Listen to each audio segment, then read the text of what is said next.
जिसका यह विश्वास है कि यीशु ही मसीह है, वो परमेश्वर से उत्पन्न हुआ है, और जो कोई उत्पन्न करने वाले से प्रेम रखता है वो उससे भी प्रेम रखता है जो उससे उत्पन्न हुआ है।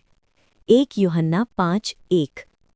जब हम परमेश्वर से प्रेम रखते हैं और उसकी आज्ञाओं को मानते हैं तो इसी से हम जानते हैं कि परमेश्वर की संतानों से प्रेम रखते हैं। 1 यूहन्ना 5:2।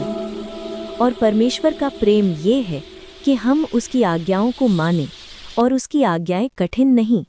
1 यूहन्ना 5:3। क्योंकि जो कुछ परमेश्वर से उत्पन्न हुआ है वो संसार पर जय प्राप्त करता है, और वो विजय जिसका यह विश्वास है कि यीशु ही मसीह है, वो परमेश्वर से उत्पन्न हुआ है, और जो कोई उत्पन्न करने वाले से प्रेम रखता है वो उस। जब हम मनुष्यों की गवाही मान लेते हैं तो परमेश्वर की गवाही तो उससे बढ़कर है, और परमेश्वर की गवाही ये है कि उसने अपने पुत्र के विषय में गवाही दी है। 1 यूहन्ना 5:9। जो परमेश्वर के पुत्र पर विश्वास करता है वो अपने ही में गवाही रखता है। जिसने परमेश्वर को प्रतीति नहीं की उसने उसे झूठा ठहराया, क्योंकि उसने उस गवाही पर विश्वास नहीं किया जो परमेश्वर ने अपने पुत्र के विषय में दी है।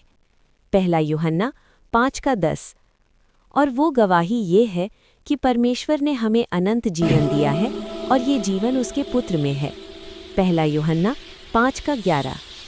जिसके पास पुत्र है उसके पास जीवन है, और जिसके पास परमेश्वर का पुत्र नहीं उसके पास जीवन भी नहीं है। 1 यूहन्ना 5:12। मैंने तुम्हें जो परमेश्वर के पुत्र के नाम पर विश्वास करते हो इसलिए लिखा है कि तुम जानो कि अनंत जीवन तुम्हारा है। 1 यूहन्ना 5:13। और हमें उसके सामने जो हियाव होता है वो ये है कि यदि हम उसकी इच्छा के अनुसार कुछ मांगते हैं तो हमारी सुनता है। 1 यूहन्ना 5:14। और जब हम जानते हैं कि जो कुछ हम मांगते हैं वो हमारी सुनता है तो ये भी जानते हैं कि जो कुछ हमने उससे मांगा वो पाया है। 1 यूहन्ना 5:15।